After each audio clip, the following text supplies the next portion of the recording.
y les damos las gracias por habernos acompañado durante todo casi 3 meses, donde han desfilado grandes personalidades. Y hoy, de verdad, tengo el gusto de presentarles a mi hermano, a mi amigo. Yo le llamo el profeta del sur, una de las pocas voces bíblicas de verdad proféticas que están encarnadas con la historia de la vida, de las experiencias, de las luchas de los que no tienen tierra, de los indígenas.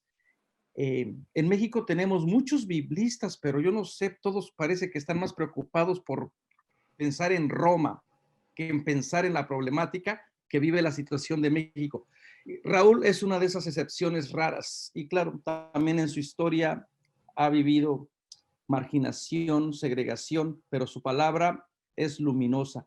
Raúl, hermano, gracias por compartir tu palabra, gracias por tu generosidad, por tu tiempo, y estamos aquí escuchando y bueno, tuve la oportunidad de ver lo que nos vas a presentar y la verdad que me quedé maravillado. Gracias nuevamente y que Dios cuide siempre de ti, te dé salud para que nos sigas acompañando más que nunca, porque necesitamos palabras que nos impulsen a crear comunidades alternativas. Le damos la bienvenida a Raúl Lugo, sacerdote del Diocesano de Mérida. Un aplauso. Muchas gracias, muchas gracias. Ya ven ustedes que ahora en estos medios que se aplaude así. Ok. Que claro, ¿verdad? Como el lenguaje de señas.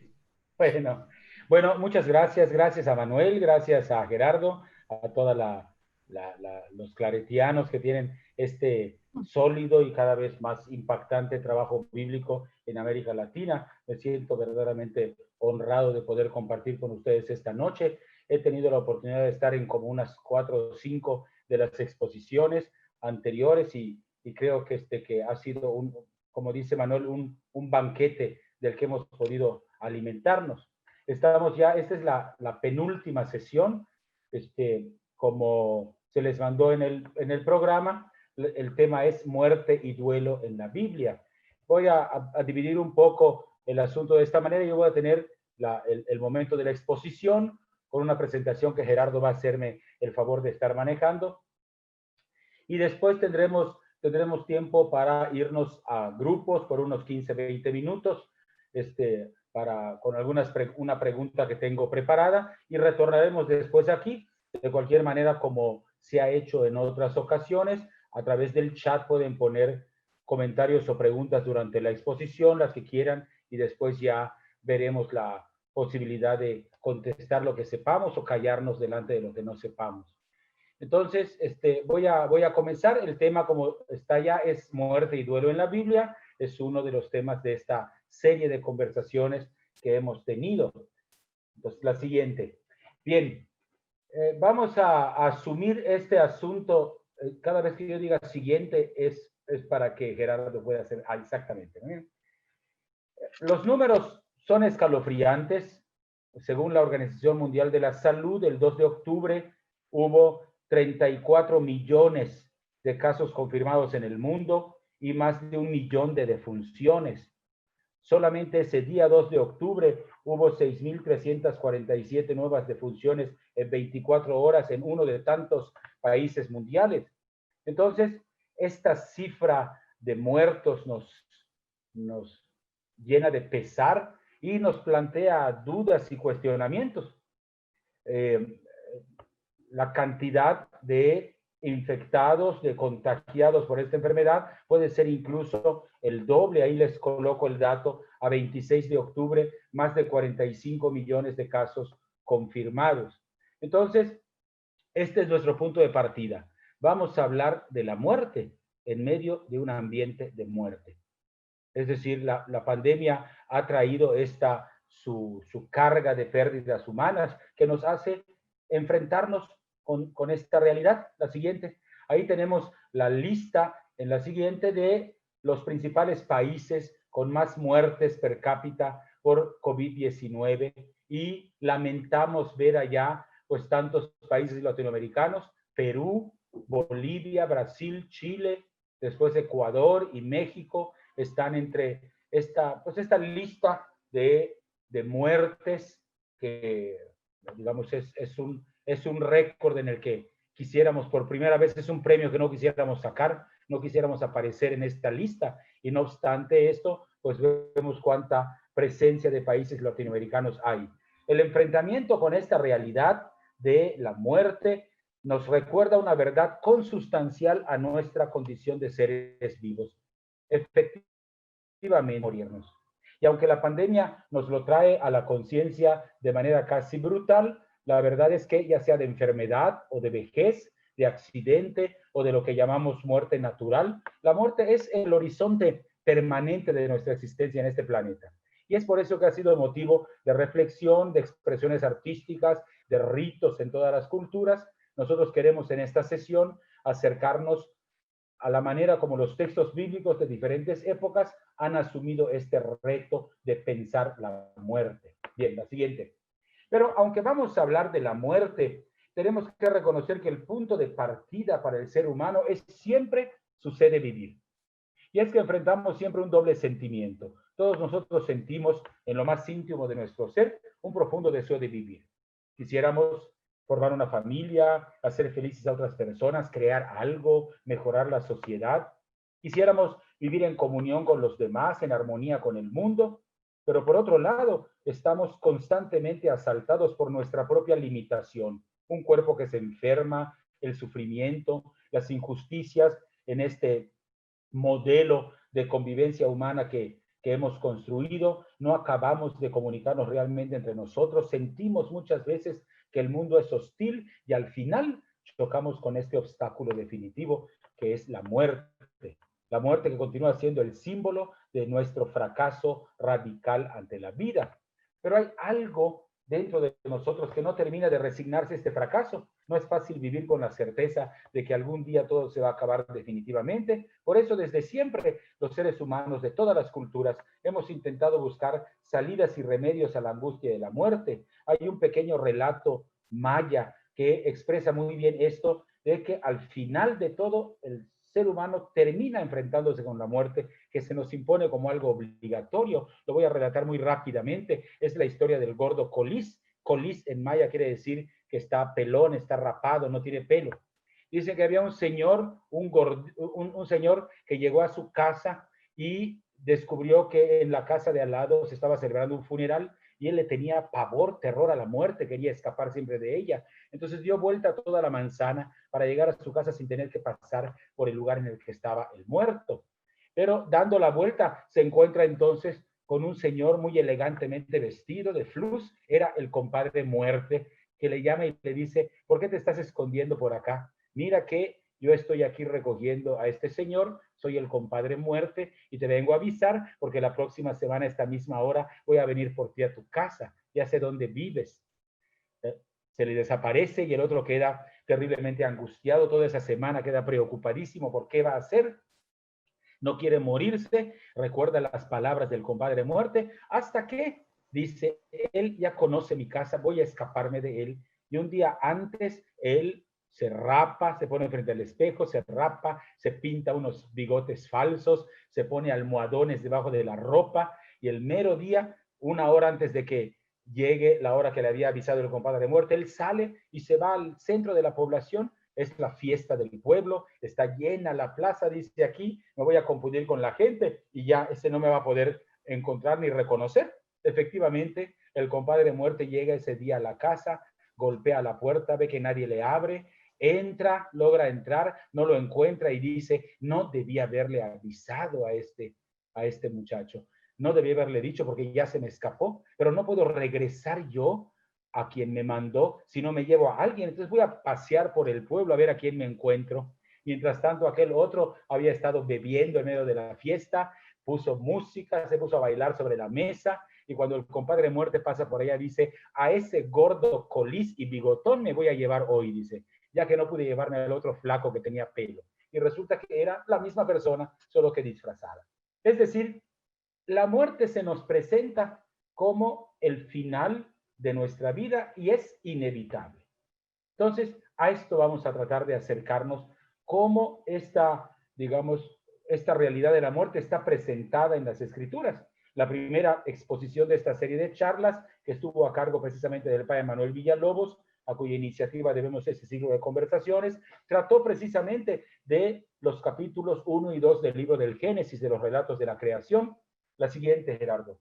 Los textos de los orígenes fueron escritos muchos años antes de la experiencia del éxodo en Egipto y pasado el exilio de Babilonia para responder a las preguntas fundamentales que brotan en el corazón humano. ¿Por qué vivimos? ¿Cuál es la razón de esta misteriosa atracción de los sexos? ¿Qué sentido tiene el sufrimiento y el mal? ¿Por qué existe la muerte? Todo lo que los creyentes van descubriendo, iluminados por su Dios, en lugar de expresarlo en términos abstractos, lo convierten en relato. Son los relatos de los orígenes. No voy yo a repetir aquí lo que el padre Manuel expresó de manera mucho mejor en su primera conferencia, pero quiero recordar aquí que los relatos de la creación muestran la creación como una cosa buena, el ser humano como un ser hecho con amor, que nace constantemente de su respuesta libre a la palabra que Dios le dirige. La vida humana aparece en los relatos de la creación como una aventura interesante y dramática, porque como somos libres, somos responsables de la vida que tenemos. Pero después de los relatos de la creación, el capítulo 3 del Génesis se refiere a la ruptura de la armonía con Dios. Se acabó la charla tranquila, Dios bajaba al atardecer a conversar con Adán, ahora Adán se esconde, tiene miedo. Se acabó la ruptura de la armonía, digamos, llegó la ruptura de la armonía con el otro, Adán y Eva tienen vergüenza el uno del otro, se acabó la armonía con el mundo que aparece como hostil, se acabó la armonía consigo mismo, pues la persona no es ni capaz de asumir las consecuencias de sus actos y acaban echándose unos a otros la culpa de su transgresión. Y entonces suena la sentencia final. Con el sudor de tu rostro comerás el pan hasta que vuelvas a la tierra de la que fuiste sacado, porque eres polvo y al polvo volverás. Y por muy poética que suene la expresión, es una expresión que se refiere a esta realidad trágica que acompaña al ser humano como si fuera una pesadilla. La certeza de que la vida se acaba, de que no somos para siempre, de que al final de nuestras historias personales se abre un abismo oscuro que llamamos muerte. Así que, lo siguiente, Gerardo, vamos a hablar de la muerte. La muerte ha ocupado siempre un lugar privilegiado en la literatura. Es su manera de tomarse la revancha, digamos así, contra quienes quieren negarla o mostrarla como si fuera algo insignificante. Es famoso este adagio de Epicuro: la muerte es una quimera, porque cuando yo estoy, ella no está, y cuando ella está, yo ya no estoy. Y hay quienes quieren ocultar la muerte como si fuera un fantasma espantoso, pero es irremediable. Es irremediable la venganza de último momento. La muerte es el destino de todo ser humano. De nada sirve rechazar el espectro de la muerte tratando de hacerla insignificante. La verdad es que la angustia ante la muerte es algo por lo que todos los mortales pasamos. Pero en los pueblos antiguos esta es una realidad todavía más fuerte, porque para nosotros una enfermedad se traduce en determinado tiempo en el hospital. Para las culturas antiguas, la enfermedad era la mayor parte de las veces la antesala de la muerte. ¿Cómo Israel, Cristo y los primeros cristianos integraron la muerte en su experiencia humana y religiosa? No hemos de hacernos ilusiones también en esto. Hablamos de la muerte de otros, pero en realidad estamos hablando del final inevitable que tendrá que enfrentar cada uno de nosotros, el misterio de nuestra propia finitud. La siguiente. Cada pueblo realiza la experiencia de la muerte dentro de una cultura con la ayuda de un determinado lenguaje en referencia a una antropología, a una cosmología, ordena estos datos simbólicos. También Israel se enfrentó con la muerte y con la vida desde una condición particular. Así que este problema planteado con la muerte, cada pueblo responde de acuerdo con la idea que tiene de sí mismo como pueblo y, curiosamente, en relación con sus propios orígenes. Así que tenemos que referirnos al origen de Israel como pueblo para hablar con cierta certidumbre de su concepción de la muerte. Hemos de encontrar este principio a mediados del siglo XIII antes de Cristo, cuando un acontecimiento extraordinario, el Éxodo, convirtió a una chusma de emigrantes semitas en una comunidad, en un pueblo con identidad religiosa. Si hubiera que resumir en pocas palabras esta experiencia, podríamos decir que es la certeza de haber recibido una revelación que vino de Dios y que Dios quiso establecer una alianza con un grupo de hombres y mujeres que antes habían sido esclavos, inaugurando así una nueva manera de vivir y una relación en la que Dios revela algo de su propio misterio. La siguiente. Israel guardará siempre el recuerdo de que el primer acto de Dios entrando en su historia fue el don de la vida. En efecto, Dios lo arrancó de la esclavitud de Egipto para ponerlo en camino a un país de libertad, y ese paso de la esclavitud al servicio, de la opresión a la libertad, de la muerte a la vida, es la que define a Dios como el viviente. Ahí a la derecha de la filumina les pongo la palabra vida, que es una especie de símbolo para los judíos. Es el Señor, el Dios de la vida, el Dios viviente. Queda asentado desde este punto de partida de su historia, que la vida que Dios da a los seres humanos se mantiene siempre en acentos del Éxodo. Es decir, Israel se enfrenta con el enigma de la vida y de la muerte pensando, número uno, que su Dios es el Dios vivo. Segundo, que Él ha decidido aliarse con el pueblo y que su alianza consiste en escoger la vida. Y que este estar con Dios es vivir. Estar fuera de Dios es morir. A lo largo de toda su historia, Israel va a afirmar su fe mediante esta alternativa.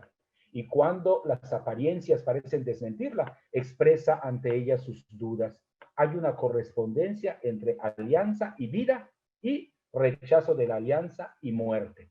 Probablemente el texto que expresa mejor esto es el texto del capítulo 30 del libro del Deuteronomio, la siguiente. Ahí les pongo el texto. Mira, hoy pongo delante de ti la vida y la felicidad, la muerte y la desdicha. Este texto que tenemos en la pantalla es muy interesante para nuestra reflexión, porque plantea al mismo tiempo aquello que es inmutable en la fe de Israel. Y lo inmutable es, la vida siempre está al lado de Dios y Dios siempre está del lado de la vida. Lo que va a cambiar, por el contrario, es el valor que a las palabras vida y muerte va a ir dándole Israel a lo largo de su historia. Pero ya en este texto queda claro que vivir es alcanzar la felicidad, crecer en número de habitantes, como se ve en el texto, ser bendecido, entrar en un país libre. Morir, por el contrario, es desaparecer por completo, no prolongar sus días en la tierra prometida. La siguiente, entre el primer encuentro de Yahvé con su pueblo a mediados del siglo XIII y la afirmación de una vida en el más allá, tuvo que pasar más de 1000 años. Solo hacia el año 150 a.C. fue claro que el deseo de sobrevivir condujo a una afirmación de fe explícita en la vida después de la muerte. Vale, digamos así, la pena subrayar este desnivel, porque demuestra que la revelación se encarnó totalmente en la cultura semítica, desposándose incluso con sus propias limitaciones antropológicas. La originalidad de Israel no es una adquisición de verdades que cayeron del cielo, como si suprimieran las exigencias ligadas al arraigo humano y cultural. Lo que la palabra de Dios ofrece es un camino de darle sentido a la vida, una palabra que viene a iluminar una historia humana que siempre es ambigua, como una luz que avanza a pasos humanos, acompañando el lento caminar de un pueblo arraigado en la historia. Así que cuando Israel afirme finalmente su fe en la vida después de la muerte, ya se habían escrito todos los libros bíblicos. Prácticamente durante más de 1000 años, la fe de Israel en el Dios que hace vivir se va a desplegar solo en la perspectiva de esta tierra. Solo después de haber dado su valor a la vida de aquí abajo, va a desembocar Israel en la esperanza firme del más allá. Nosotros no tenemos que recorrer este mismo itinerario, pero tenemos que cuidarnos de no referir solamente al más allá nuestra sed de vivir.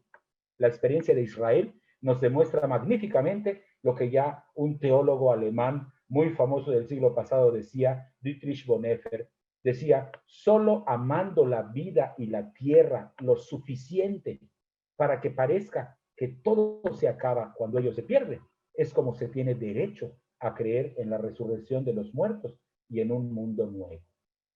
Así que si Dios ha encarnado su palabra con P mayúscula en nuestras palabras humanas con P minúscula, es preciso que atendamos a lo que nuestras palabras humanas representan. Así que para hablar de la muerte, tenemos que colocarnos frente a la concepción del mundo que tenían los antiguos israelitas. La representación del mundo en que Israel inscribe sus experiencias no tiene nada de original, es común a lo que pensaban los pueblos del Próximo Oriente y que queda representada en esta siguiente filmina que ahora Gerardo va a hacer el favor de ponernos. Ahí ven ustedes esta concepción del mundo compuesto en tres partes: el cielo, el firmamento, esta realidad material caracterizada por su estabilidad. El israelita se lo representa como una inmensa cúpula, descansa sobre unas columnas que separan las aguas superiores, que se ven allá, y las aguas inferiores, que son las del océano que están debajo. Siempre la palabra cielo en hebreo es plural, es hashamayim, quiere decir los cielos. Un detalle que puede ser interesante porque demuestra que durante algún tiempo Israel consideró el cielo como formado por varios pisos. Después está la tierra que es como un disco plano, reposa sobre unos pilares cuyas bases se hunden en lo más profundo del mundo interior. Así dice el Salmo 104, asentaste la tierra sobre sus cimientos y no fallará jamás, no vacilará jamás. Y ahí encuentra uno también el Sheol, el mundo inferior de los hebreos. Esto de Sheol es una palabra pues bastante misteriosa, digamos así, porque hay mucha discusión acerca de su origen. Se han propuesto muchas teorías. Da la impresión de que la más aceptada es que Sheol viene del verbo sha'al, que significa pedir, solicitar, como si se pensara en la muerte como algo insaciable, que siempre estuviera pidiendo, reclamando más personas, ¿no? Llamando personas. Esto nos da ya la idea de que el Sheol es un lugar que reclama a todos, sin hacer distinción. Acoge en su interior a todos los muertos y muertas de la humanidad. No hay ninguna palabra en español que transmita con exactitud el sentido del término Sheol, porque el Sheol del Antiguo Testamento se refería a la morada de los muertos. No tiene ninguna connotación moral. En cambio, la palabra infierno, por ejemplo, como la entendemos hoy en día, pues no representa lo mismo. Es el mundo inferior, efectivamente infierno viene de inferior, pero es un poco difícil de describir. Por eso el israelita apela al lenguaje simbólico, que queda claro también en esta siguiente filmina, que nos va a mostrar otro tipo de esquema para hablar ya de estas mismas tres partes, pero ahora con cierto contenido religioso. Ahí vemos el cielo. En realidad, el cielo es esencialmente el universo de Dios. Ahí es de donde Dios desciende cabalgando sobre las nubes. Desde ahí hace resonar su voz. Es una locura imposible empeñarse en alcanzar los cielos. Ahí podemos verlo en la siguiente filmina. Bueno, todavía mejor esta. Miren, ven ustedes en la parte de arriba la habitación de Dios, ¿no? Las aguas superiores. Aquí, desafortunadamente, no se ven las compuertas que sí se veían en el esquema anterior, que junto al sol y la luna se abrían para que pueda llover, pero sí se ven con claridad las columnas que sostienen el firmamento y las columnas que sostienen la tierra. Y dentro de la tierra, por debajo de la tierra, está el Sheol, este mundo subterráneo. Ahora sí, pasamos a la siguiente. Encontramos aquí una característica de Israel con respecto a los pueblos vecinos. Comparte con ellos el convencimiento de que el Dios vivo habita en los cielos. Ahí están todos estos textos. Y es de ahí que él baja a librar a los judíos de la esclavitud de Egipto, baja para entregar a los seres humanos el signo de la Torá, baja para establecer con Israel su alianza.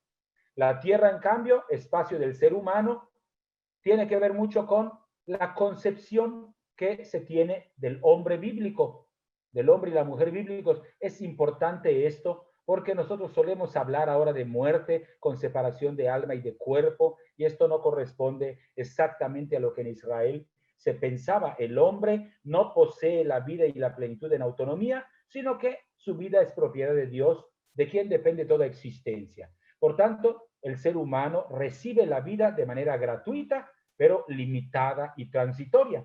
Y aquí es importante introducir la visión del ser humano. Pasamos a la siguiente. La antropología bíblica es coherente con su visión del mundo. Nosotros hemos heredado de los griegos esta visión dualista, ¿no? De cuerpo y alma. Pero en la Biblia el ser humano es una unidad. Así que los términos para referirse al ser humano son términos que hablan del todo a partir de la parte. Es decir, el ser humano es uno solo. Cuando se habla de basar, es el ser humano caracterizado por su aspecto exterior, terreno. Es lo que le permite expresarse, es su cuerpo, su condición terrena.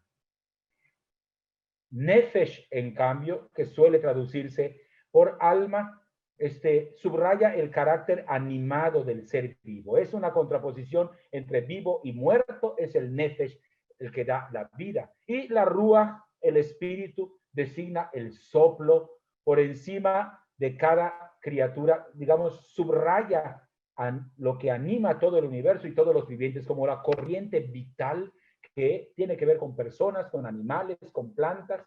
Así que el ser humano bíblico, cualquiera de las partes que lo designe, es siempre considerado como profundamente efímero.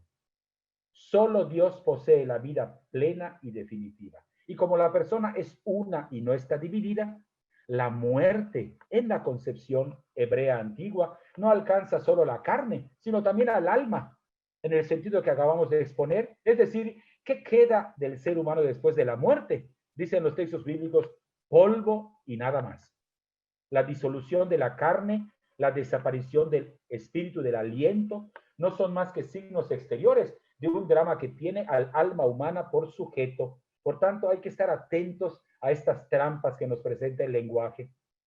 En la concepción antigua, el alma misma deja de existir después de la muerte. Es decir, es una cuestión inútil preguntarse a dónde se va el alma según la mentalidad bíblica antigua. No va a ninguna parte. Simplemente vuelve a la nada. Muchos textos confirman esta constatación, particularmente algunos textos sapienciales como el Cogelet o Eclesiastés. Pero entonces, ¿qué diferencia hay entre un ser humano y un animal? Dice Cogelet, ninguna. Son exactamente iguales, van a dar al mismo lugar, el Sheol, el lugar de la muerte. Pasamos a la siguiente. Y nos queda por situar este tercer lugar de la cosmología bíblica que servirá para matizar un poco lo que acabamos de decir sobre la suerte de los muertos. Es el Sheol. Este universo es también conocido por los asirio-babilonios y los griegos. Yo les pongo ya algunos textos que reflejan la manera como los autores bíblicos se refieren a el Sheol. Si sumamos todos los informes que pudiéramos recoger en la Biblia sobre el Sheol, no nos deja ninguna ilusión con respecto al tipo de existencia reservado a los muertos. Todas las expresiones son terribles. Tiniebla, oscuridad, tierra lóbrega, opaca, lugar de confusión y de negrura, donde la misma claridad es sombra, dice el libro de Job. Es lugar de perdición, una especie de fosa, la vuelta al polvo, el país del que nadie regresa. Dice Job en el capítulo 16, mis años están contados, emprenderé el viaje para el que no hay retorno. Una descripción de un país tan poco habitable nos lleva a plantearnos la cuestión, bueno, ¿y qué ocurre con la existencia de los que habitan en ese mundo subterráneo, tan lleno de oscuridad y de olvido? La siguiente, que los muertos viven una especie de sueño permanente. Nos dice allá Job, vean ustedes el texto, ¿a dónde va el ser humano cuando expira? Es como el agua de los lagos que se seca y aridece. Así el hombre se acuesta y no se levanta. Todos estos textos, digamos, refieren esta realidad de el lugar de los muertos como el lugar del olvido y de la nada. Pero lo esencial no se ha dicho todavía. Para el israelita creyente, la plenitud de la vida consiste en la comunión con Dios. Pues bien, en el Sheol, queda definitivamente separado de Dios. A eso se refiere el texto de Isaías que pongo al final. El abismo no te da gracias, ni la muerte te alaba, ni esperan en tu fidelidad los que bajan a la fosa. Así que, digamos, la perspectiva de la muerte es esta, ¿verdad? De este lugar de los muertos. Bien, la siguiente. Sin embargo, una vez que nos hemos acercado a la manera como el israelita concebía el mundo, queremos aproximarnos ahora ya, digamos así, más a la manera como se entendía el vivir y el morir en la vida cotidiana. ¿Qué significaba vivir para un israelita? El sueño del israelita era llegar a viejo, a anciano, colmado de años, como David, como Jacob. Y detrás de esta afirmación está el convencimiento de que una larga vida es signo de la bendición de Dios, que distribuye los días de la existencia en función de los méritos. Vivir es también tener una posteridad. Una vida, por muy larga que haya sido, está sin acabarse si no se continúa en una posteridad. El ser humano que se va sin dejar heredero es toda una familia que se arranca del mundo de los vivos. Ya no tiene nombre, como afirma esta falsa viuda ante David.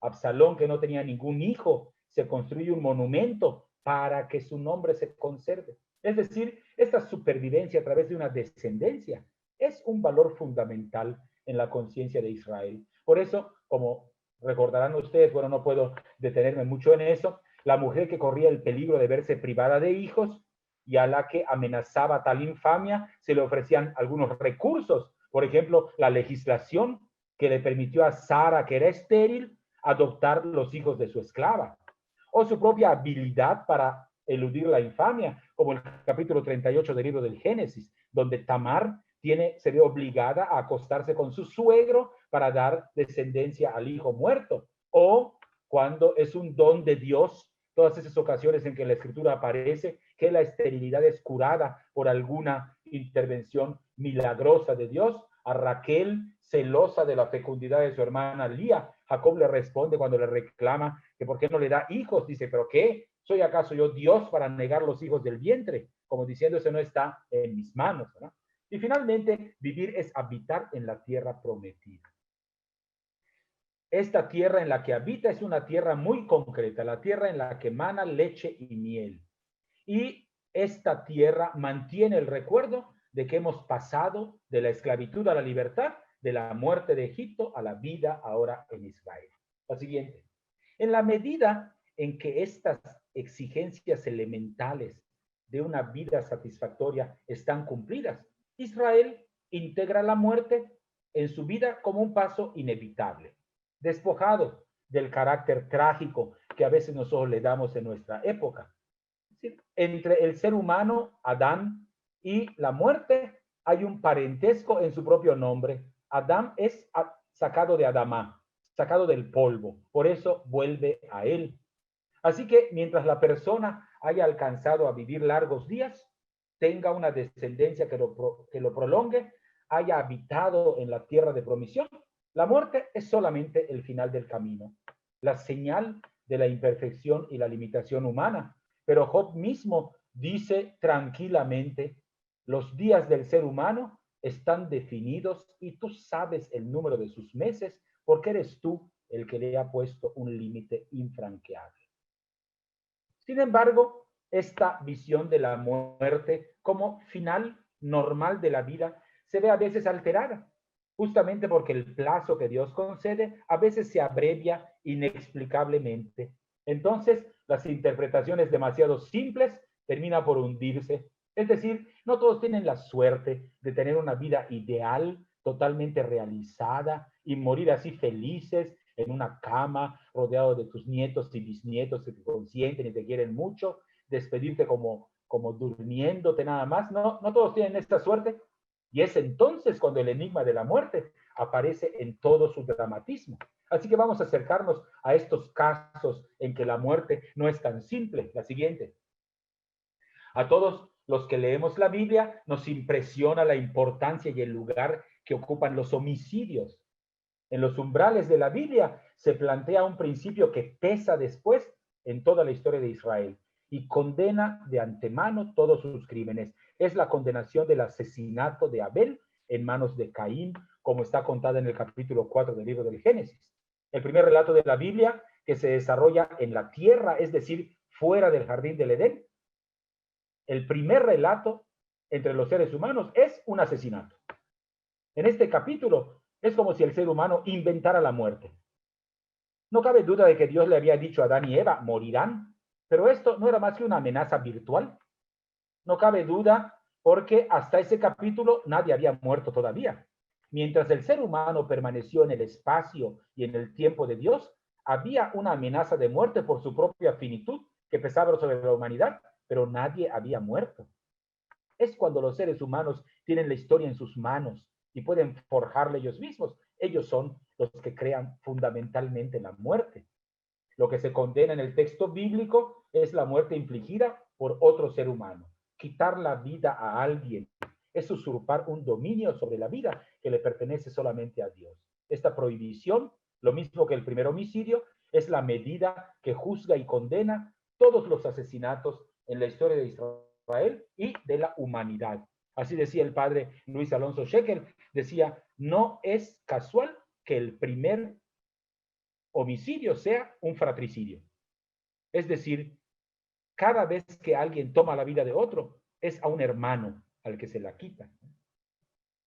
Así que, después de todo, es fácil denunciar la muerte de Abel como injusta porque la imputamos a la malicia de Caín. Pero ¿qué pasa con otra experiencia humana que también experimentan los israelitas? Que ven a ciertos justos que inexplicablemente mueren antes de tiempo. Se ven privados de la medida plena de la vida, sin nadie que les arrebate la vida. A eso vamos a acercarnos ahora en la siguiente filmina. Vamos a detenernos en algunos salmos. Lo primero que tenemos que decir es que no todo lenguaje de muerte que se usa en la poesía bíblica se refiere efectivamente a la muerte como final de la vida, es decir, a veces se usa un lenguaje de muerte y de resurrección, pero se está hablando de una enfermedad de la que la persona sana. Así ocurre en este Salmo 30 que está puesto en la pantalla. Las imágenes están sacadas del tema de la muerte y la resurrección, pero todos podemos reconocer aquí que es un cántico de acción de gracias de un creyente que acaba de librarse de una enfermedad y por eso le da gracias a Dios, que es el Señor de la vida. Numerosos salmos están consagrados a este tema de la liberación de un peligro de muerte. Unos expresan las quejas de los desgraciados que son aplastados por la adversidad, otros deshechos por la enfermedad, otros rodeados de poderes hostiles que reclaman con gritos vehementes a Dios que intervenga, otros como este Salmo 88 que yo coloco allá, que es un grito ante un peligro de muerte. Por eso le pide, Señor Dios mío, de día te pido auxilio, de noche grito en tu presencia. Son imágenes que evocan muerte y resurrección, pero que se refieren al grito de una persona que está a la puerta de la muerte, abandonado por sus amigos, y esta muerte que se acerca suscita su incomprensión. ¿Harás tú maravillas por los muertos? Se alzarán las sombras para darte gracias. Pero en el momento de partir para el país del olvido, donde se verá separado de Dios, el creyente no ve más salida que volverse otra vez a Dios, aunque no reciba de él ninguna respuesta. Hay tres salmos que ocupan un lugar muy especial en esta evolución que Israel tiene de su concepción sobre la muerte. Los vamos a ver ahora en la siguiente filmina. Son el Salmo 16, el Salmo 49 y el Salmo 73. En el Salmo 16, como ven, no hay una alusión directa a la muerte biológica, pero el hombre piadoso aparece poniendo su confianza en Dios, tanto para el futuro como para el presente. No teme una muerte súbita y brutal. Es más, parece llegar más lejos. Da la impresión de que no le tiene miedo a la muerte. No porque piense que ha de vivir eternamente, sino porque gracias a la presencia del Dios vivo que experimenta, el problema de su muerte se hace secundario. El justo que vive de Dios, para Dios, en Dios, ya no ve la muerte como algo amenazador. En la presencia del Dios vivo, la muerte parece perder importancia. El Salmo 49, que es el que sigue, la equivalencia justicia, vida, es un axioma de fe de Israel. Sin embargo, la experiencia de los creyentes choca con el escándalo. Parece que a los malos les va bien y a los buenos les va mal. Hay la prosperidad de los impíos y el fracaso de los justos. Y de nada sirve repetir aquella lección que le querían dar a Job. ¿Recuerdas algún inocente que haya muerto? Los contamos por miles. Eso es más palpable que los principios. Por eso lo dice el Salmo 49. Mueren los sabios lo mismo que el necio. La muerte no es asunto de premio o castigo. Y finalmente el Salmo 73 abre una brecha decisiva en la visión del ser humano y del mundo que no ofrecía ninguna salida. Atención, todavía no estamos ante la afirmación explícita del más allá, pero hay algo de misterio en este salmo que muestra que el ser humano puede creer aunque no tenga ninguna experiencia de aquello que cree. Son las personas religiosas que expresan en este salmo una sentencia que se deriva más bien de una esperanza que ellos intuyen, aunque no pueden racionalizarla. Es preciso que Dios se haga cargo de aquellos que lo aman, se lleve consigo a los que mueren. No es todavía una afirmación clara de la vida después de la muerte, pero va mostrando un poco el caminito que Israel va haciendo. La siguiente. En verdad, Israel va a tener siempre la tendencia de repetir: si te portas bien con Dios, tendrás largos años de vida, pero en los textos ya ligados a la alianza, la verdadera vida y la muerte ya no son biológicas. Escoger la alianza es escoger la vida. Volverse a los ídolos es optar por la muerte. Aunque parezca que los impíos prosperan y los justos sean perseguidos, por encima de esta constatación hay una certeza que se arraiga en la fe. El que escoge a Dios está en la vida. Así se refiere el libro de los Proverbios. Es una de las primeras respuestas que Israel comienza a dar a esta dificultad que encuentran para este mal que a veces queda sin castigo y el bien que no se recompensa. Los pecadores parecen vivir, pero no son más que muertos que viven. Los creyentes pueden a veces sufrir, pero si son fieles a la alianza, participan de la vida de Dios. La siguiente. El destierro le dio a Israel la oportunidad de experimentar otro aspecto de la muerte. Israel conoció una situación que es comparable con la muerte. Para los israelitas, que vivir era tener un territorio nacional, ser dispersados en otro pueblo, el destierro, significó experimentar un cierto tipo de muerte. Son como cadáveres que habitan allá en tierra lejana, donde un omnipotente Dios, Marduk, mira su situación con desesperación. Es en este contexto que hay que situar este capítulo 37 de Ezequiel, esta famosa visión de los huesos que después recuperan la vida. El espíritu deja al profeta en un valle lleno de huesos humanos totalmente secos, signo palpable de que la muerte es definitiva, pero la respuesta del profeta es esta doble afirmación. Por una parte, la confesión de la impotencia del ser humano ante la acción de la fuerza de la muerte, pero al mismo tiempo la confesión del creyente de que Dios está por encima de la fuerza de la muerte. En el momento en el que Ezequiel transcribe su visión, faltan 4 siglos todavía para que se haga la primera afirmación de la resurrección de los justos, pero ya en su poesía se afirma algo decisivo. Dios sabe abrirse camino en medio de la muerte para sembrar en Israel la esperanza de la vida. La siguiente.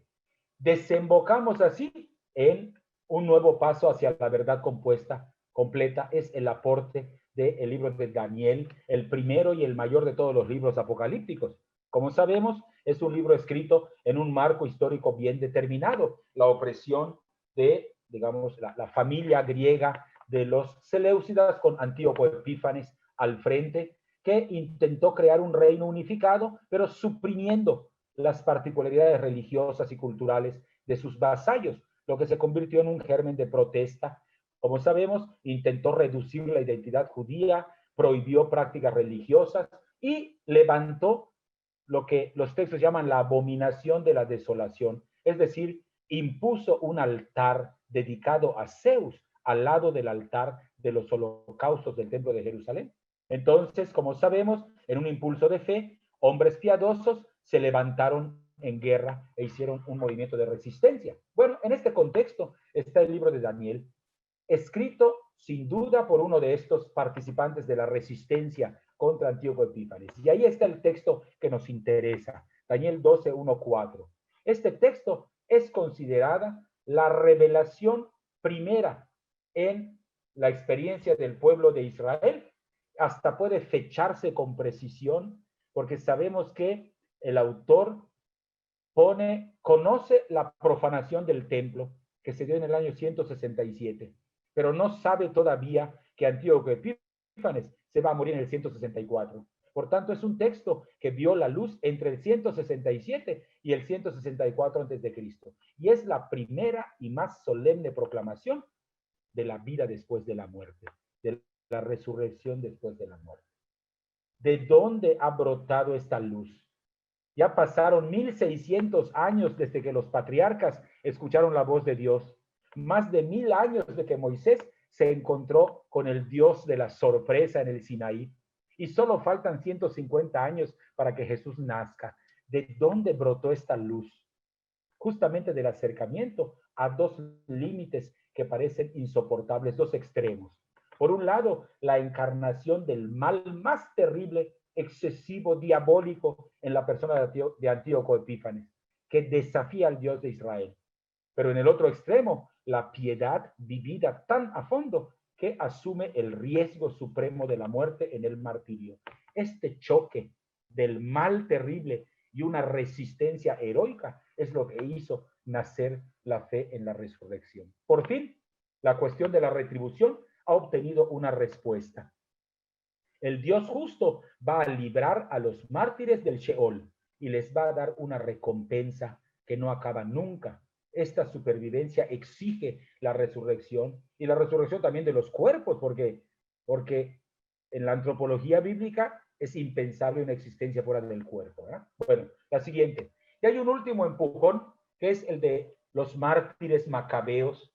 En el siglo I a.C., un autor anónimo nos refiere cómo la certeza de la resurrección llevó a los creyentes a asumir hasta el fondo el riesgo de la fidelidad a Yahvé.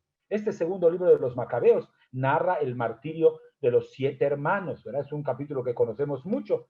Yo pongo aquí solamente algunos versículos que muestran efectivamente esta experiencia de los que mueren mártires, ¿verdad? Ahí está el versículo 6, en el martirio de los 7 hermanos, está esta experiencia que Daniel ya había expresado en el lenguaje apocalíptico, pero aquí se convierte en una experiencia de vida.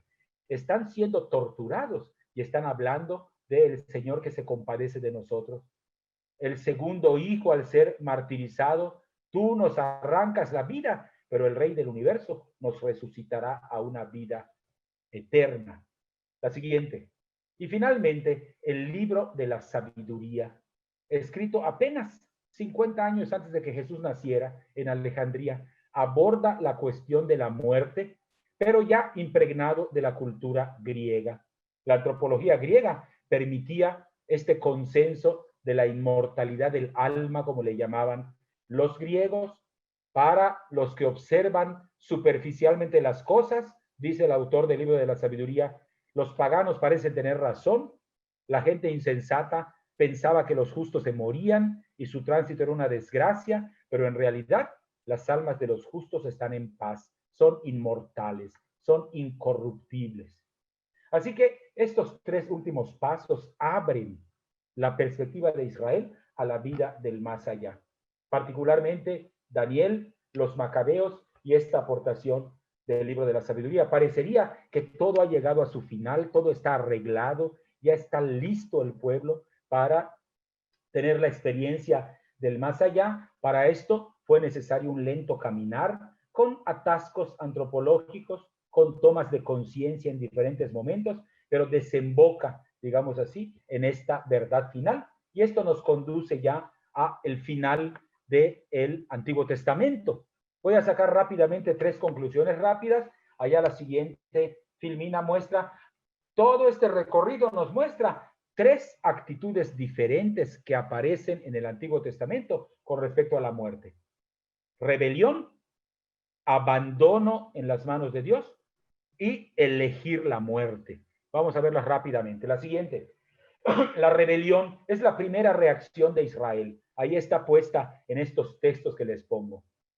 Hay numerosos textos en este sentido. Solo les propongo estos dos, el del libro de Job y un libro del Salmo.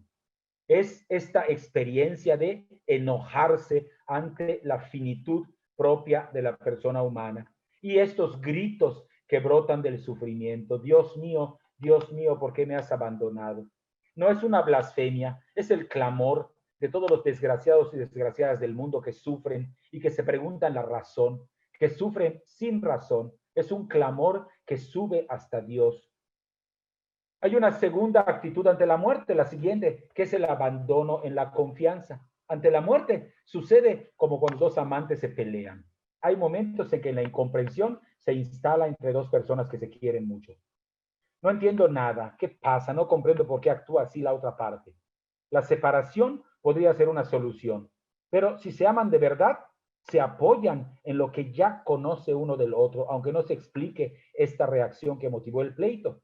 Y aún sin entenderla, se dan un poco de tiempo para comprenderse en lo futuro.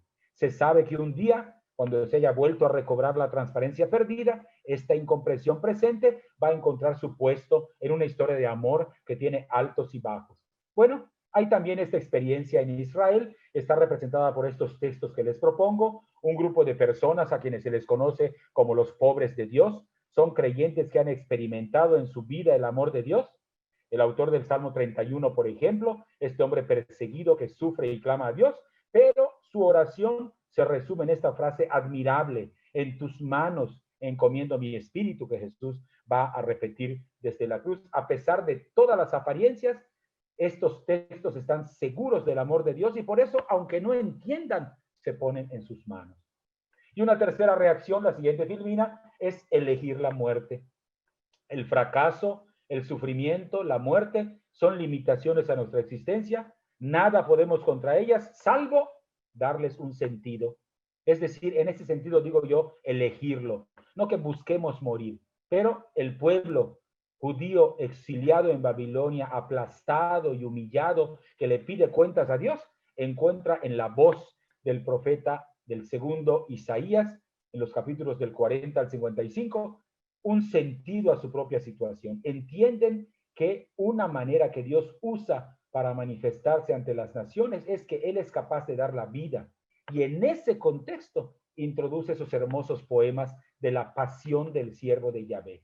Es decir, los auténticos fieles y creyentes pueden enfrentar la muerte que no pueden evitar ni rechazar, pero convirtiéndola en ofrenda, en sacrificio, para que otros se beneficien de ella. Es la línea del martirio que nosotros en nuestra concepción cristiana recibimos como herencia de la tradición de Israel. Así que estas tres actitudes desembocan después en la revelación plena, que es la del Nuevo Testamento. Vamos a acercarnos, así sea brevemente, al Nuevo Testamento, que en realidad no es que aclare mucho más el misterio de la muerte. No, el Nuevo Testamento no es una profundización teórica de la muerte. En realidad, lo que tiene el Nuevo Testamento es una aportación crucial. La experiencia de que Dios sacó a Jesús del Sheol, lo sacó de la fosa. Por eso Pablo va a poder decir, después de la muerte, viviremos para siempre con Cristo. Vamos a ver eso. Pasamos a la siguiente. Lo primero que tendríamos que preguntarnos es si los evangelios nos permiten conocer cuál fue la experiencia de Jesús ante la muerte. Como sabemos, los relatos evangélicos pues no pretenden hacer historia en el sentido moderno de la palabra. Tienen pues la marca de la comunidad que ha coleccionado estas tradiciones orales. Muchas veces nos cuesta trabajo distinguir entre lo que se remonta a Jesús y lo que procede de la interpretación de la comunidad. Sin embargo, la respuesta a esta pregunta es fundamental, porque los cristianos conciben su visión del más allá arraigados en la actitud y en la palabra del mismo Jesús. Las expresiones de Jesús son muy coherentes con lo que hemos dicho. Hay expresiones, ¿se acuerdan esa de el espíritu tiene ánimo, pero la carne es débil? Mateo 26. Cuando dice el espíritu se refiere a toda su persona, ¿no? Lo mismo cuando dice mi alma está triste hasta la muerte. Es un equivalente a decir estoy profundamente triste y deprimido. Y para la representación del más allá, también Jesús utiliza, digamos, el lenguaje de su tiempo, el de los relatos apocalípticos. Se acuerdan seguramente de la parábola del rico banquetero y de Lázaro el pobre, y cómo cuenta después al pobre Lázaro en el seno de Abraham, ¿verdad? Los términos que utiliza Jesús, échenlo a las tinieblas, donde será el llanto y la desesperación, y la palabra gehenna, que aparece muchas veces en los evangelios, es común en toda la literatura intertestamentaria. Así que Jesús recogió la fe en la resurrección, tal como Daniel y los macabeos la habían afirmado y como hemos visto, ¿verdad? No pensemos que apenas unos 150 años de esas revelaciones de Daniel y de los macabeos, ya toda la gente en Israel creyera en la vida después de la muerte. Nosotros sabemos por los evangelios que había un grupo específico, el de los saduceos, que negaban la inmortalidad del alma. Flavio Josefo así los describe. Son personas, dice Flavio Josefo, que niegan los castigos y las recompensas en el más allá. ¿Quiénes eran los que cultivaban la fe en la resurrección de los muertos? Los fariseos, de los que probablemente Jesús recibió una buena parte de su formación religiosa en su infancia. Así que Jesús se descubrió a sí mismo. Su concepción de la muerte era la de las demás personas en su molde cultural, la siguiente. Y desde que Jesús entra a su vida pública, experimenta la perspectiva de una muerte violenta. Aquí les pongo estos dos textos que nos permiten, no se necesita un conocimiento sobrehumano del futuro para entender que la opción de Jesús, su enfrentamiento con la hipocresía de los líderes religiosos, las amenazas de motines públicos, todo esto fue para Jesús una advertencia muy clara de que corría muchos riesgos. Estos textos nos muestran la claridad de mente que Jesús tenía para saber que la muerte lo acechaba, pero que al rechazo de la muerte, como en Getsemaní, unía una actitud profundamente creyente. Aquí están estos dos momentos que muestran que Jesús tenía muy presente que iba a morir y que su muerte estaba cerca. La siguiente. Un papel relevante en esto lo ocupan los llamados anuncios de la pasión. Ahí les pongo los tres textos de la fuente marcana, que es la más antigua.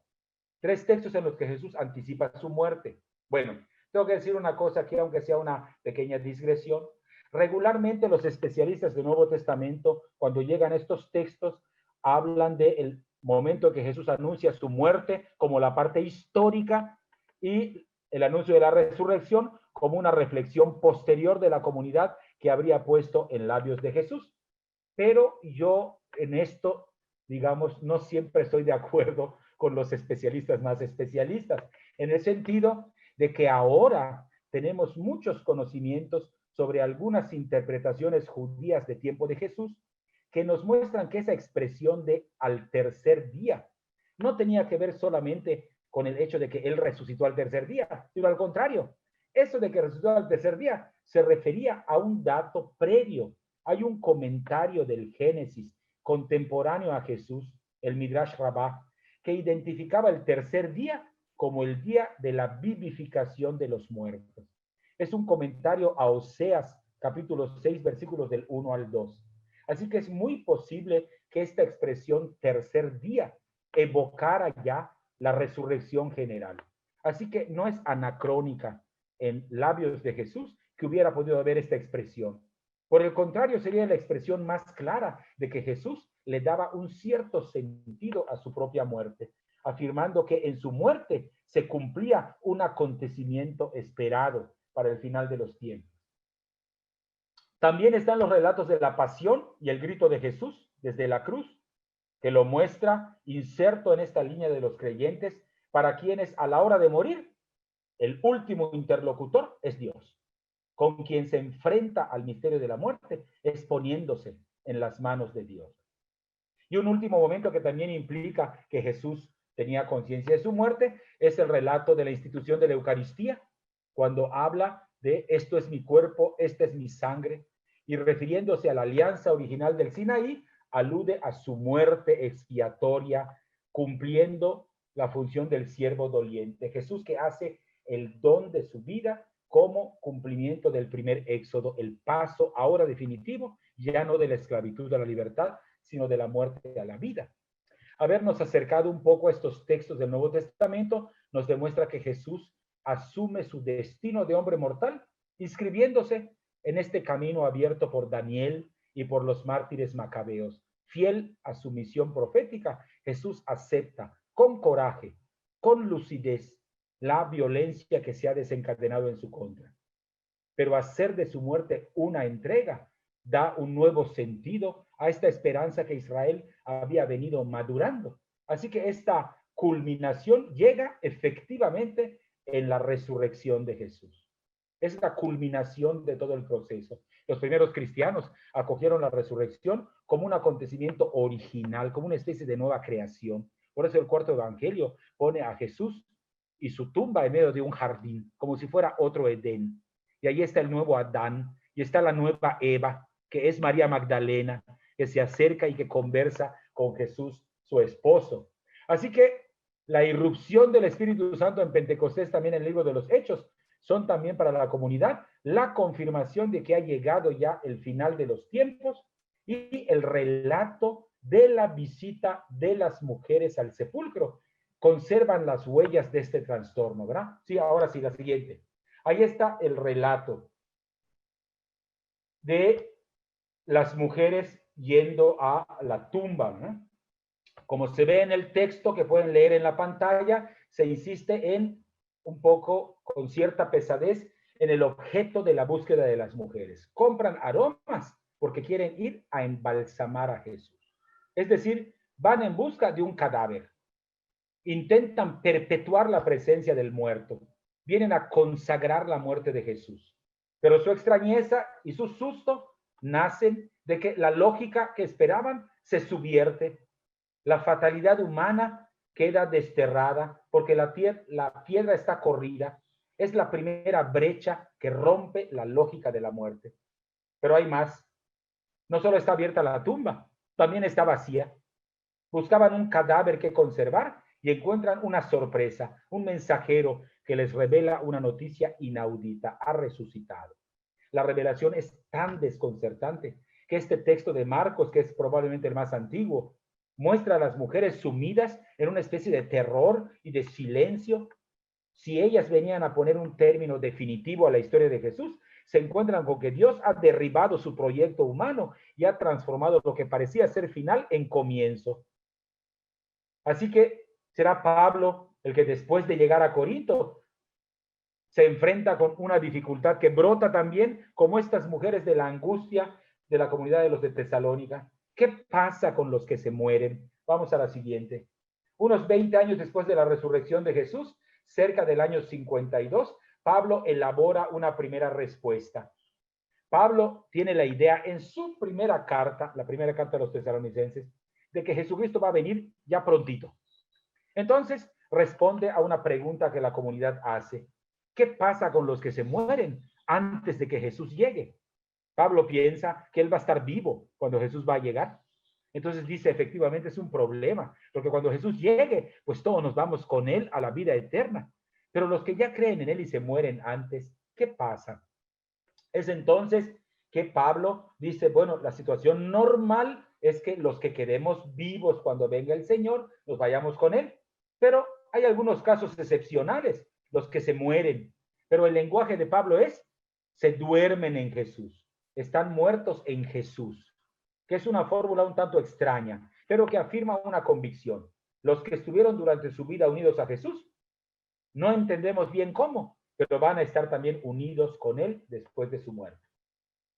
5 años más tarde, Pablo deberá referirse al mismo problema en la primera carta a los Corintios. Recuerda Pablo que la resurrección de Cristo carece de sentido si no resucitan también los muertos. Y extiende el impacto, la resonancia de la resurrección de Jesús, no solo a los creyentes, sino a todos. Porque lo mismo que por Adán, todos mueren, por el Mesías, todos regresarán a la vida. Y una última evolución la encontramos cuando Pablo va a enfrentar el misterio de su propia muerte en la carta de los Filipenses. Pablo piensa en la probabilidad de su muerte, dice, deseo morir, deseo estar con Cristo, pero dice, nosotros somos ciudadanos del cielo. Él va a transformar nuestro cuerpo en un cuerpo glorioso. A nosotros siempre nos es un poco difícil entender en qué consistirá ese cuerpo glorioso, pero son frases, digamos así, dichas para expresar lo que no hay manera de expresar porque no lo conocemos, lo vamos a conocer hasta que nosotros también tengamos que traspasar ese umbral. Y después de la aportación de Pablo, hay una última aportación un poco más adelante en el tiempo, que es la aportación del cuarto evangelio, la siguiente. Es el último giro que da la tradición del Nuevo Testamento. El Evangelio de Juan nos ofrece un interés distinto porque como ya pasó tanto tiempo, ya es casi el fin del primer siglo e inicios del segundo, se ha apagado ya la ilusión de que Jesús va a regresar prontito. Parece que vamos a tener que esperar un buen tiempo. Es ya la tercera generación cristiana.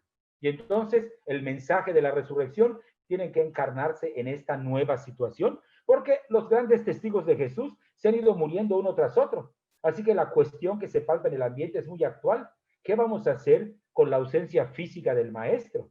Entonces aparece en la teología de Juan la llamada escatología realizada, es decir, una conciencia nueva de que el final de los tiempos ya ha tenido lugar en Jesús.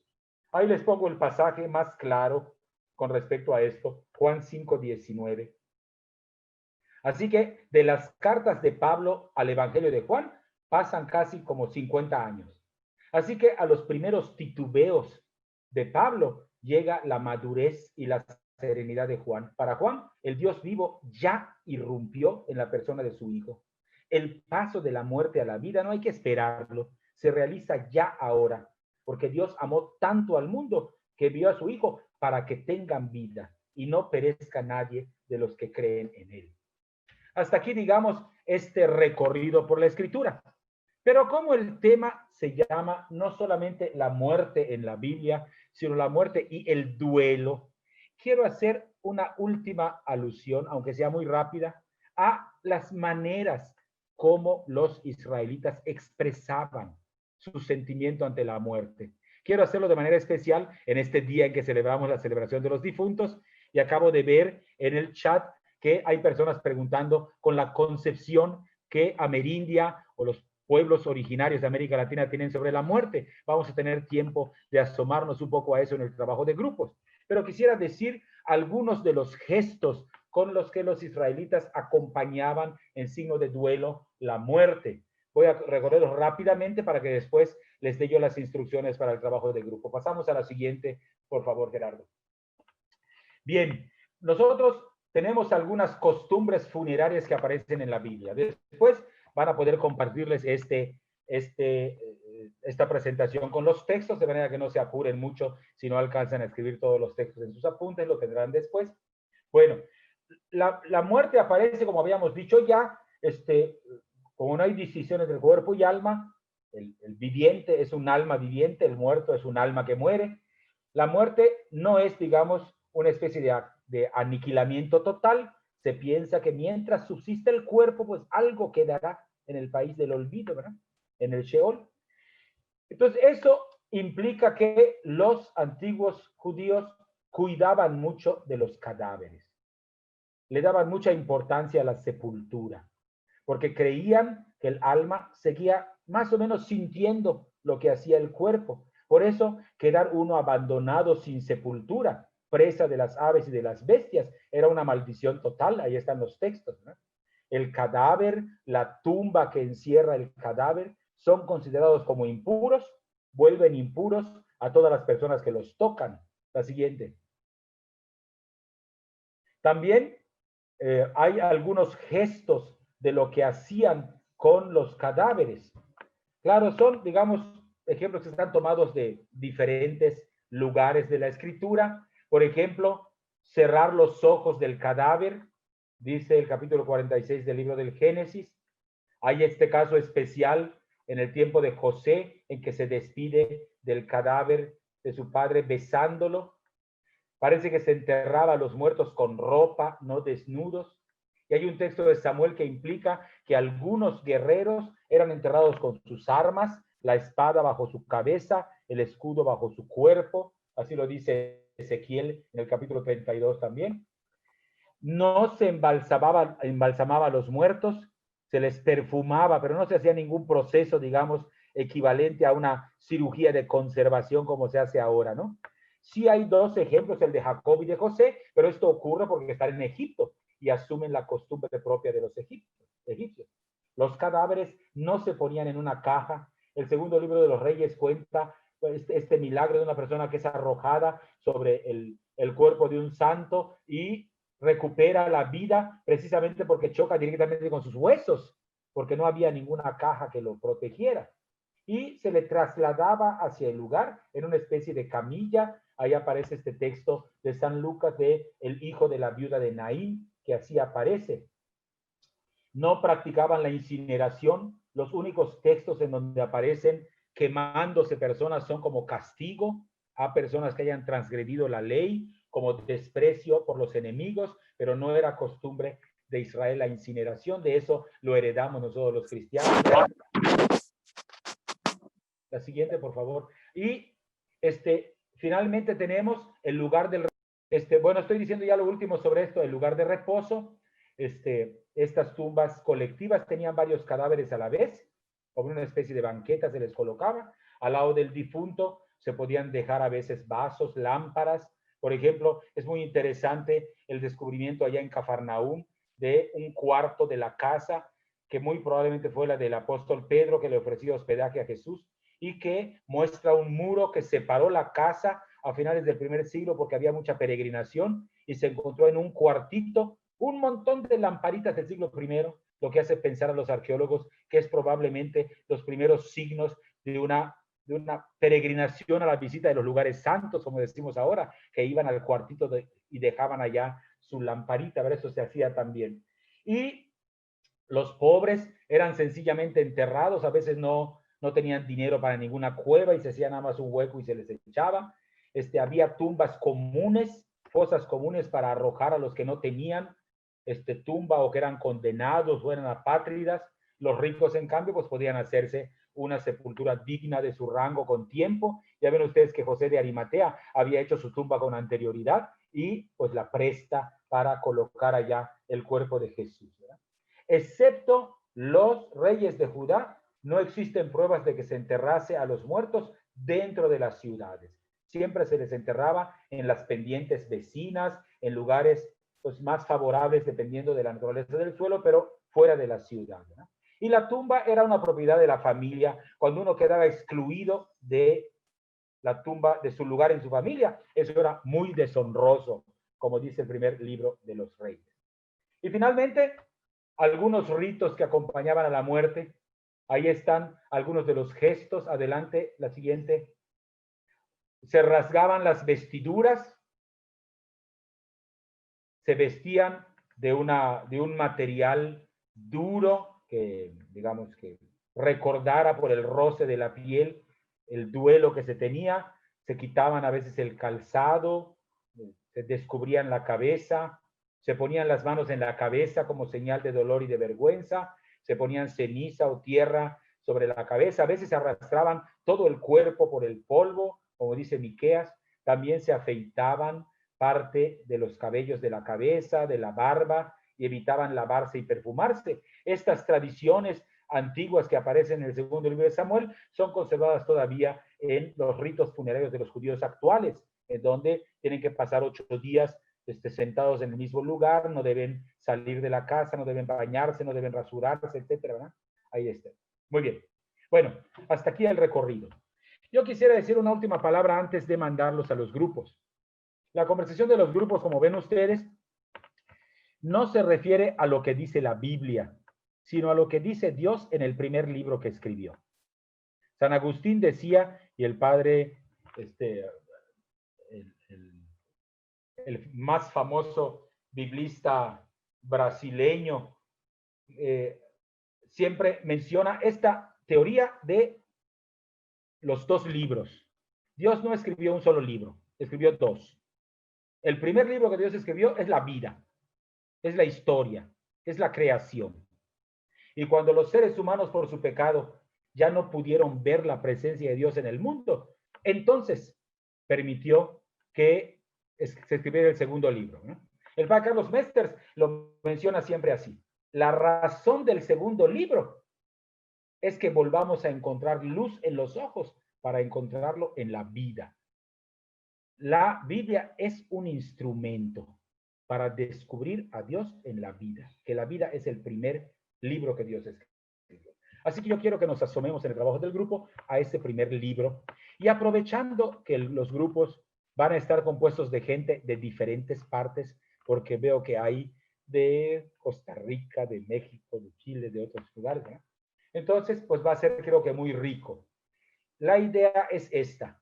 Queremos compartir en los grupos alguna costumbre o algún rito que acompañe la muerte en nuestra propia cultura. Puede ser por el Día de Muertos, puede ser en general por una muerte ocurrida en cualquier parte del año. Si hay algún detalle especial de mi cultura en relación con la muerte, lo comparto en el grupo. Y al compartirlo, refiero si encuentro algún eco entre todo este recorrido bíblico que hicimos y lo que simboliza ese rito de nuestra propia cultura. En el deseo de enlazar los dos libros, considerando la cultura de los pueblos originarios como un primer libro que Dios nos ha legado también. Entonces, eso vamos a hacer. Vamos a tener, no sé si Gerardo puede darnos los tiempos, un determinado tiempo en los grupos y después regresamos para responder preguntas y hacer algunos comentarios, ¿verdad? No necesariamente tienen que hablar todos los de los grupos, pero si alguno del grupo quiere decir alguna cosa, pues podrá hacerlo en la parte final. Los pueblos originarios de los que venimos o experiencias que tienen que ver con lo que se hace en la muerte, pero sí no pudimos, digamos, enlazar mucho con algún aspecto de lo que veíamos. Pero no sé si quieren, puede ser que utilicemos estos 20 minutos que nos quedan, para que contestemos algunas preguntas o si alguna persona del grupo, de los diferentes grupos, algo les llamó la atención o si alcanzaron a hacer el clic entre las dos cosas y quisieran compartirnos, pues también puede ser, ¿verdad? No sé si en el chat han puesto preguntas o no, pero pues creo que estos 20 minutos sería para que conversemos un poco. No sé si alguien quiere participar, entonces tendría que, en el momento en que participe, quitar el bloqueo de su micrófono, porque no sé si hay cómo levantar la mano, eso sí no sé. ¿Alguna? Ok. María Eugenia, ¿tiene alguna pregunta?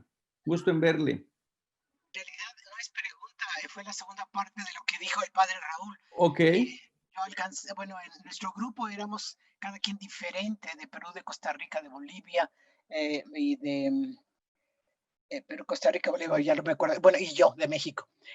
Yo pienso que yo al explicar, me basé más que nada en los altares de muertos que de los pueblos originarios y cómo este día se celebra, y me parece que sí hay mucha relación con lo de la Biblia porque realmente se festeja la vida que se supone que tienen los muertos, que es, al final de cuentas, lo que decía que la muerte realmente es una vida.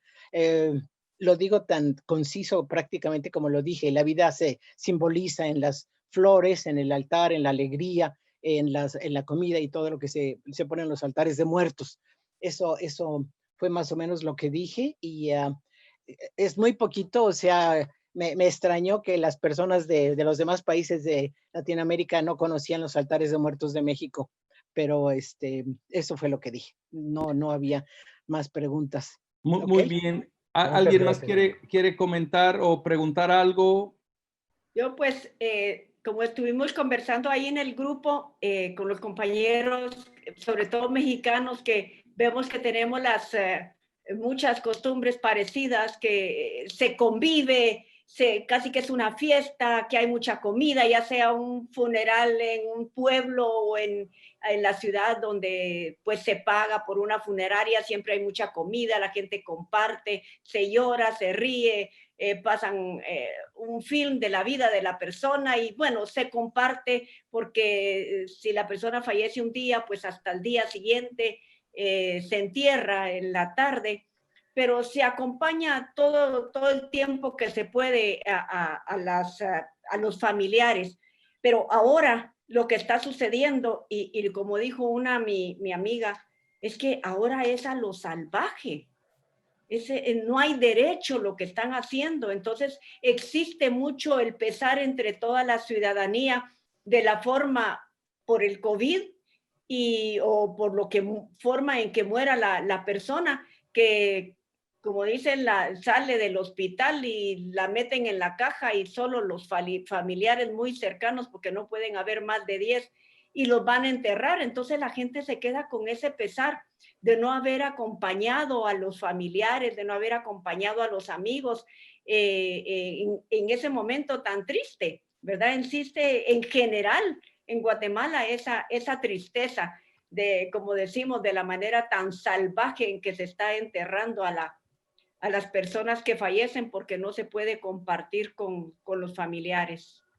Muy bien, no hay tiempo del duelo. Raúl, ¿quieres comentar algo? Sí, creo que, bueno, con respecto a esto, creo que uno de los elementos, digamos, más dolorosos de la pandemia es ese. Yo lo he escuchado mucho. Yo estoy en una parroquia ahora trabajando que creo que es como que el cementerio más grande. Tenemos como 2.700 criptas en un espacio especial para esto. Entonces, noto yo mucho con las personas que han traído las cenizas de sus familiares últimamente por la cosa de la pandemia, un poco ese dolor que en realidad los vieron entrar al hospital cuando tenían la afección y ya pasó todo el tiempo de la intubación y después la muerte. Ellos al final lo que tuvieron en las manos fue solamente una caja ya con las cenizas.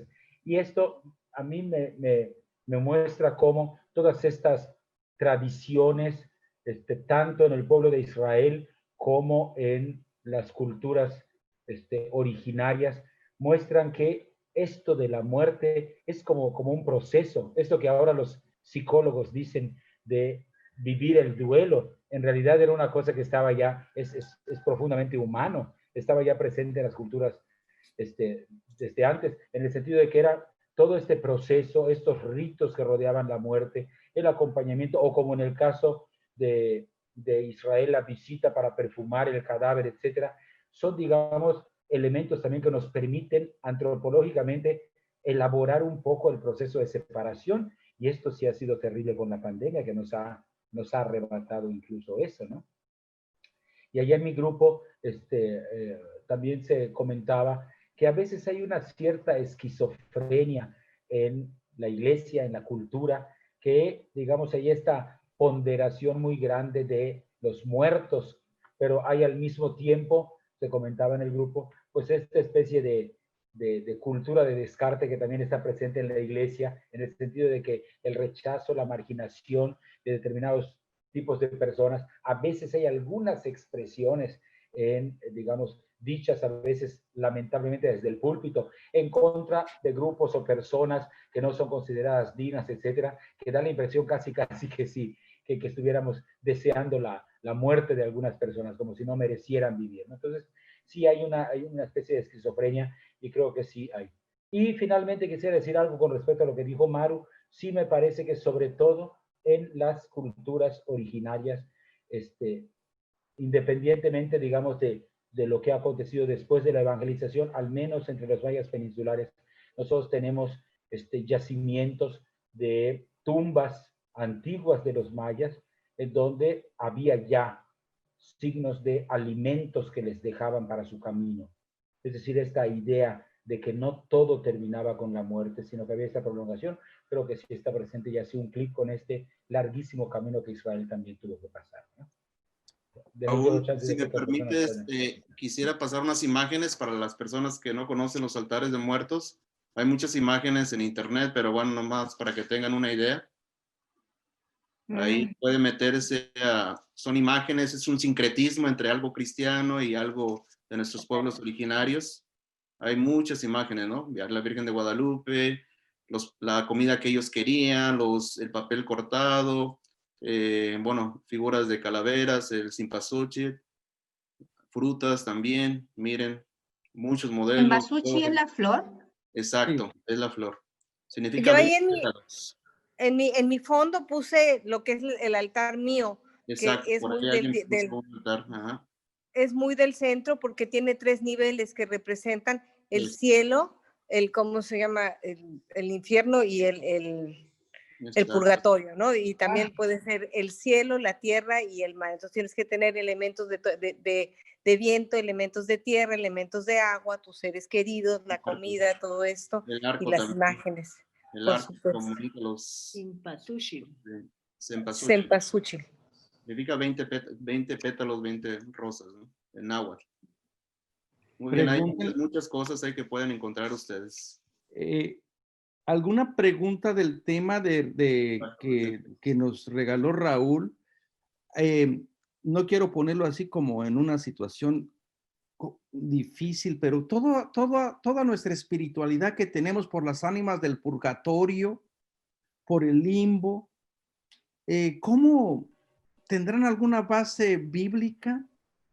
¿O cómo nosotros podemos estar lidiando con esto? Porque la gente de verdad está obsesionada con el purgatorio, con esto.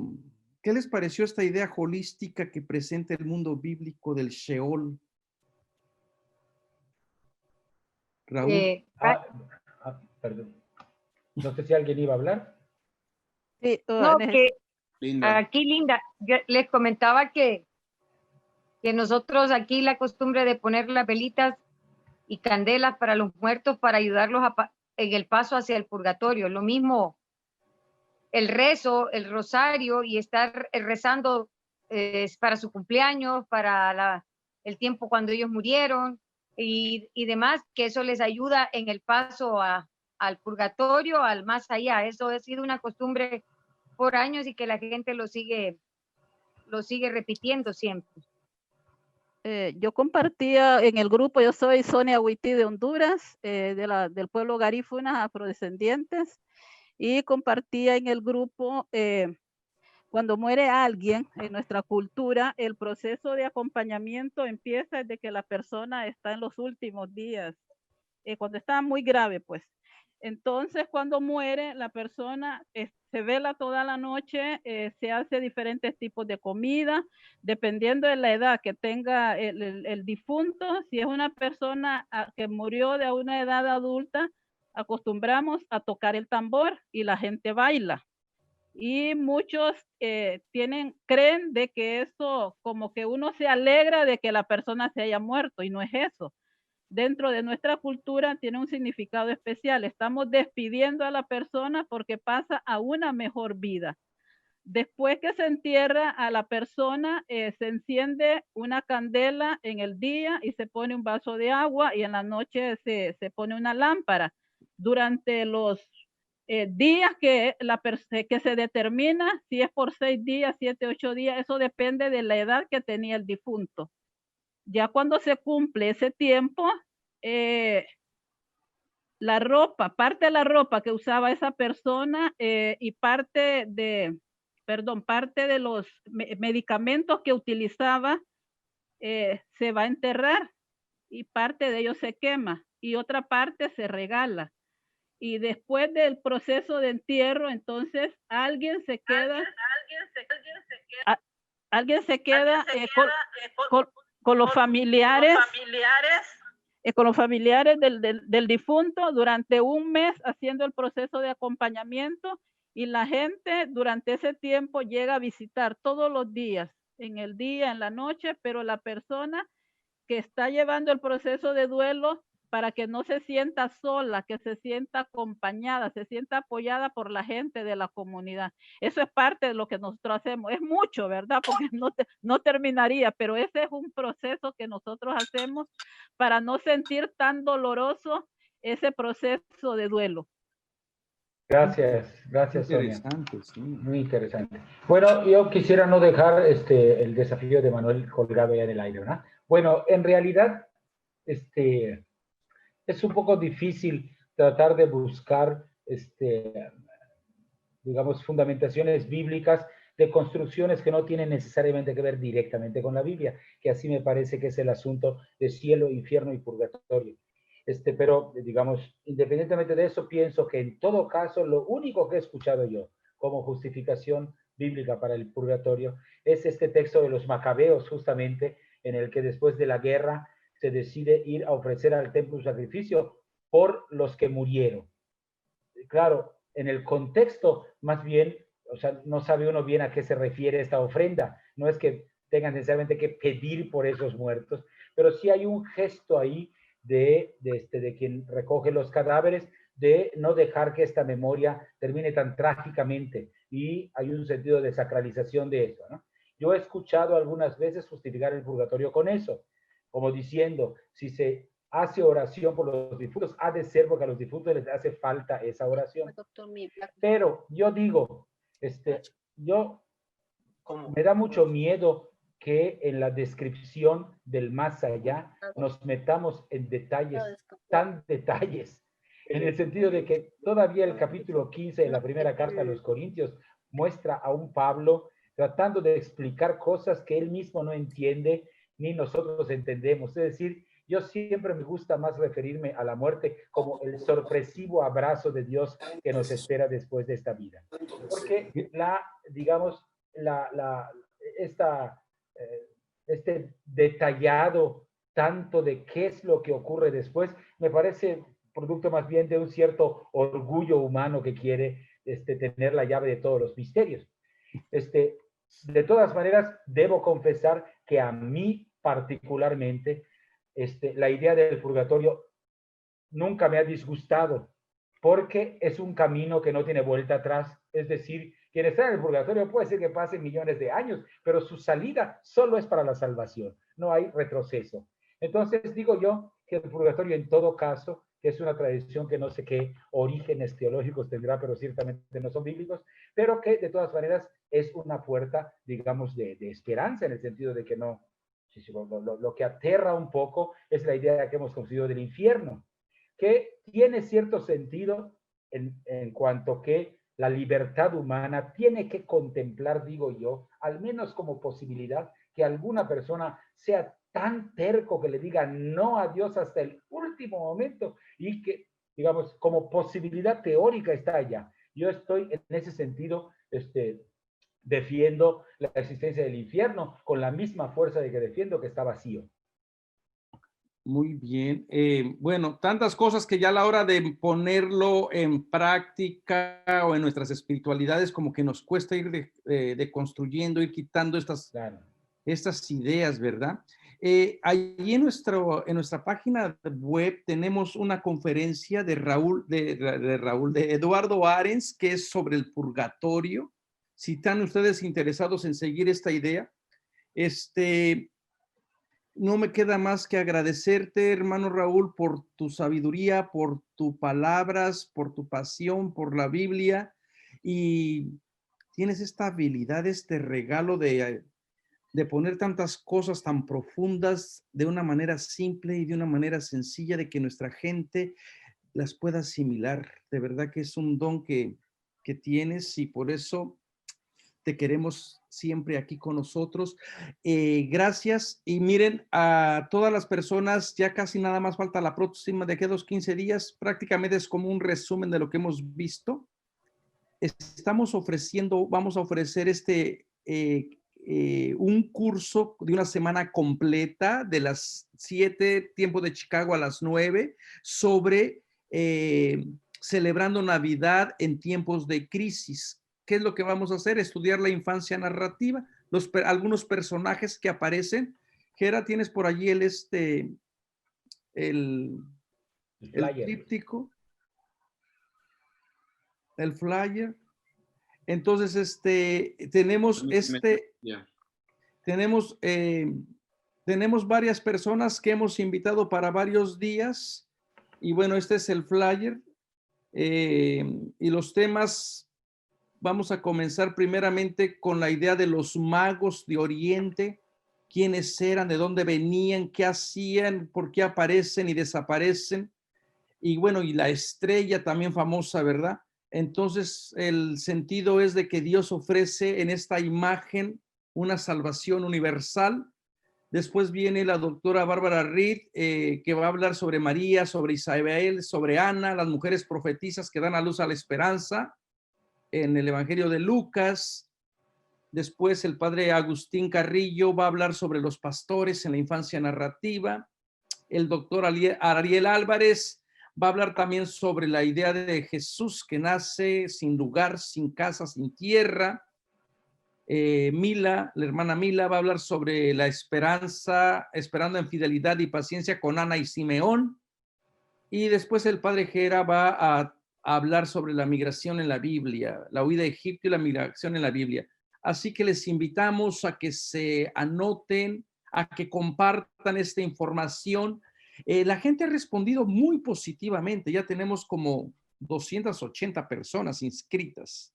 Y esto es gracias a que la voz se está dando a conocer. Así que ya lo saben, este es para el día de noviembre 30 hasta el día 5 de diciembre, celebrando Navidad en tiempos difíciles. Ya se les compartió también el link, el enlace ahí en el chat. También lo pueden encontrar ahora. Lo compartió. Ok, muy bien. Bueno, hermano Raúl, muchas gracias nuevamente. Esperemos que no sea la última vez que nos acompañes. Y tú sabes que esta siempre es tu casa y siempre estamos atentos, atentas de escucharte, de saborear de ti todo Muchas lo que gracias. tienes que Gracias a decir. todos. De verdad, muchísimas gracias. Cuídense mucho, regístrense al curso de la Biblia, de la Navidad y en tiempos de crisis. Que Dios los bendiga. Nos vemos hasta la próxima semana. Gracias.